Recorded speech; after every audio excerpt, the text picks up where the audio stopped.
मशहूर कहावत है, दुश्मन का दुश्मन दोस्त होता है। और ये कहावत इंडिया और अफगानिस्तान ने पाकिस्तान के मामले में एकदम सही साबित कर दी है। अफगान मिलिट्री चीफ इब्राहिम सदर जब इंडिया और पाकिस्तान आपस में जंग लड़े थे तो ये जो आर्मी चीफ हैं अफगानिस्तान के तालिबान के, ये पहुंचे हैं दिल्ली और वहां पे सीक्रेटली मीटिंग की है। इस विजिट को मीडिया की नजर से हाइड किया गया है। सवाल ये पैदा होता है कि ये जो चीफ साहब हैं तालिबान के, ये इंडिया क्यों विजिट कर रहे हैं, दिल्ली को इन्होंने क्यों विजिट किया, इनका क्या एजेंडा था, क्या टॉपिक डिस्कस हुए। हम इस तरह देखें ना, अगर इंडिया और अफगानिस्तान अगर क्लोज एलाइज होते, अमेरिका जैसे होते, फ्रांस जैसे उनके साथ ताल्लुकात होते, तो फिर हम कह सकते थे कि यार क्लोज एलाई है, सबके सामने गए। और इस तरह चुप चुप आके गए, जिस तरह अभी करंटली पाकिस्तान और अफगानिस्तान के कॉन्फ्लिक्ट हुए थे बॉर्डर के करीब, जिस तरह पाकिस्तान ने उनके वो बॉर्डर वायलेट करके वहाँ पे बमबारी की थी, फिर उन्होंने वापस अटैक किया था। और इस किस्म के पाकिस्तान और इंडिया के अभी जिस किस्म के हॉस्टाइल हालात चल रहे, इस टाइम अफगानिस्तान का चीफ जो है वो जाता है उधर और सीक्रेट विजिट करता है। वो दुनिया को क्या दिखाना चाहता है, वो क्या दिखाना चाहते हैं कि वो पाकिस्तान के जो हाई डाउट्स है, जहाँ पे पाकिस्तानी मिलिट्री है, एयर बेसिस है, पाकिस्तान के हथियार है, ये सब कुछ बताने जाते हैं। अच्छा, दुनिया तो यही सोचेगा। उनका मिलिट्री चीफ है इंडिया में पाकिस्तान की खुफिया जगहों की जानकारी देने गया वहाँ। बिल्कुल इसी तरह ही हो सकता है। अच्छा। देखो, अगर एक कॉमन सेंस वाला बंदा बाहर से देख रहा है कि वो एक ऐसे टाइम पे जिस तरह पाकिस्तान और इंडिया के करीब एक बिल्कुल वार जैसी सिचुएशन थी, अगर हम देखें तो एक बहुत ही 4-5 दिनों की एक अच्छी खासी वार हुई है, तगड़ी जंग हुई, जिसमें इंडिया ने ब्रह्मोस मिसाइल फायर किए, पाकिस्तान ने फतेह 1 फतेह 2 जैसे अच्छे मिसाइल फायर किए। हर स्ट्रॉन्ग चीज पाकिस्तान के ऊपर दागी है, मिसाइल दागे, ब्रह्मोस दागे, ड्रोन दागे और अपना राफेल तक पाकिस्तान के अंदर स्ट्राइक के लिए छोड़ा। इंडिया ने सिर्फ एटम बम यूज नहीं किया, बाकी इंडिया ने सब कुछ इस्तेमाल किया। बिल्कुल इसी तरह है। और पाकिस्तान ने भी अपनी एड़ी चोटी का जोर लगा के वहाँ पे अटैक किए सुबह के टाइम में, यानी कह के अटैक किए कि देखो हम अटैक कर रहे हैं फजर के टाइम में। तो अगर इसी टाइम में एयर चीफ जाएगा, मिलिट्री चीफ जाएगा, वो वहाँ पे क्या करेगा? वो पाकिस्तानी जो हाई डाउट्स है इसी के बारे में बताएगा और पाकिस्तान के खिलाफ ही एक किस्म की साजिश करेगा। इससे क्या होगा? रीजन में डिस्टेबिलिटी आएगी। अफगानिस्तान को ये चीज बिल्कुल सूट नहीं कर रही है। आपको पता है कि वो एक लैंडलॉक कंट्री है, उनके ईरान के साथ एक आइडियोलॉजिकली नहीं बनती। वो एक शिया कंट्री है और अफगानिस्तान एक सख्त गीर सुन्नी कंट्री है।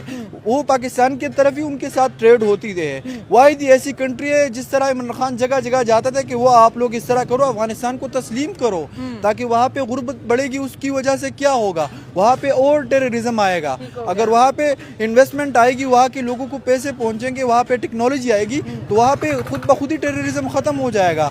जिस तरह अभी Daesh, Khorasan, TTP, BLA Pakistan पे अटैक कर रहे, उनका गढ़ क्या कौन सी जगह है? वो वो अफगानिस्तान ही है। और इससे हमें ये बता भी लग रहा है, जिस तरह BLA पाकिस्तान में अटैक्स कर रही है और TTP पाकिस्तान में अटैक्स कर रही है, और जो अफगानिस्तान का चीफ है, वो मिलिट्री चीफ, वो जाते हैं इंडिया, वो क्या दिखाने की कोशिश कर रहा है। और आपको पता है कि TTP जो है तहरीक तालिबान पाकिस्तान और अमाराती अफगानिस्तान के जो तालिबान है, वो नजरियाती एक जैसे है। ठीक है, पॉइंट ये है कि जो अगर बात की जाए ना एक तालिबान की गवर्नमेंट की और अभी इंडिया की गवर्नमेंट की, हाँ, तो ऑलमोस्ट वो दोनों सेम है। सेम हो गए। वो सेम इस तरह है क्योंकि तालिबान भी एक इस्लामिस्ट ग्रुप है, ठीक है, और वो चाहता है कि शरिया वहाँ पे नाफिज हो। तो जो कि अभी इस टू बी वेरी ऑनेस्ट कि जो अभी चल रहा है दुनिया का निज़ाम, अभी ये प्रैक्टिकल नहीं है। अभी जहाँ भी चल रही है इस्लामिक कंट्रीज के अंदर, वो इस्लामिक डेमोक्रेसी चल रही है।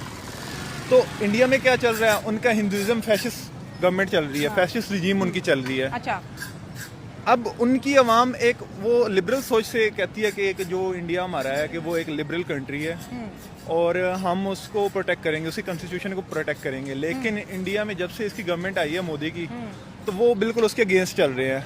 तो बेसिकली उनका माइंडसेट एक जैसा ही है हमारा। तभी से अब जब से तालिबानी गवर्नमेंट आई है, तब उसी की वजह से हमारा पाकिस्तान का उनके साथ जो मामलात हैं वो नहीं बैठ रहे, पैचअप नहीं हो रहे, क्योंकि वो एक हार्डकोर रियासत बन रही है और हमारा एक इस किस्म का जो एक डेमोक्रेटिक स्टेट है और बड़ी स्मार्ट बात कर रहे हैं, ये कह रहे हैं कि हमारी और अफगानिस्तान की इस वक्त सोच मैच ही नहीं कर रही।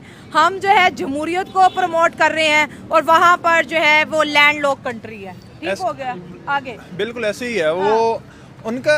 और इसी रीज़न की वजह से और जो हमारे हालात रहे हैं तालिबान के साथ जो मामलात रहे हैं, मतलब उनमें उसमें हमारी भी मिस्टेक्स हैं। पबजी गेम चाहिए। हाँ, वो जो इशू बना रहा है ज़िया के दौर में बना रहा है, उसके बाद जो इशू बने हैं, तो अभी वो उस चीज़ का फ़ायदा इंडिया ने उठाया है हमारे अगेंस्ट करने को। वो तो कहते हैं दो दुश्मन का दुश्मन हमारा दोस्त। जैसे अब जैसे बीएलए का सीन है, वो इंडिया बीएलए को उसको भी वो support करता है। सपोर्ट कर रहे हैं, उनको फंड कर रहे हैं। भाई हालांकि जब ट्रेन हाईजैक हुई थी सबसे पहली खबर बीएलए ने इंडियन मीडिया को दी थी कि चलाओ हमने ये कारनामा पाकिस्तान में किया है, और इंडिया ने जम के बीएलए को सपोर्ट किया था। ये एक ना एक उसूल है जंग का कि जब आपकी जंग होती है ना किसी कंट्री के साथ, तो सबसे पहले आप टारगेट करते हैं उसके अंदर जो सिविल वॉर चल रही होती है, सेपरेटिस्ट मूवमेंट होती है ना, जो उनको सपोर्ट किया जाता है। और इसी तरीके से वो ट्राई करते हैं कि हमारे जो हमें किसी से गिला नहीं है ना, हमारे पश्तून भाइयों से हमें गिला है ना, हमारे बलोच भाइयों से गिला है। जस्ट उनमें से जो अनासिर हैं, कुछ जो चंद लोग हैं,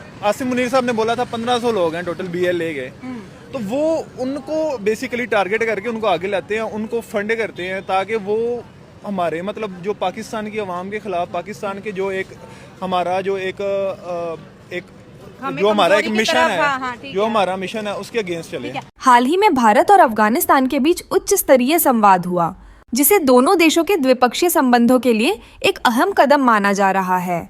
भारतीय विदेश मंत्री एस जयशंकर ने अफगानिस्तान के कार्यवाहक विदेश मंत्री आमिर खान मुत्ताकी से टेलीफोन पर बातचीत की। यह पहली बार है जब भारत ने तालिबान शासन से मंत्री स्तर पर प्रत्यक्ष बातचीत की है। इस वार्ता में दोनों देशों के बीच सहयोग बढ़ाने, आपसी हितों को समझने और क्षेत्रीय शांति को बनाए रखने पर चर्चा हुई। इसके अतिरिक्त जनवरी 2025 में दुबई में भारतीय विदेश सचिव विक्रम मिस्री और मुत्ताकी के बीच मुलाकात हुई थी, जिसमें द्विपक्षीय मुद्दों और क्षेत्रीय विकास से संबंधित विषयों पर विचार विमर्श किया गया था। इन प्रयासों के माध्यम से भारत अफगानिस्तान के साथ अपने रिश्तों को नई दिशा देने और दक्षिण एशिया में स्थायित्व सुनिश्चित करने की कोशिश कर रहा है। हालांकि कुछ मीडिया रिपोर्ट्स में इन बैठकों को गुप्त बताया गया, लेकिन उपलब्ध जानकारियों के अनुसार ये बैठकें औपचारिक थीं और सार्वजनिक रूप से स्वीकार की गई हैं। इनका मुख्य उद्देश्य सहयोग को सुदृढ़ करना और क्षेत्रीय स्थिरता को बढ़ावा देना है।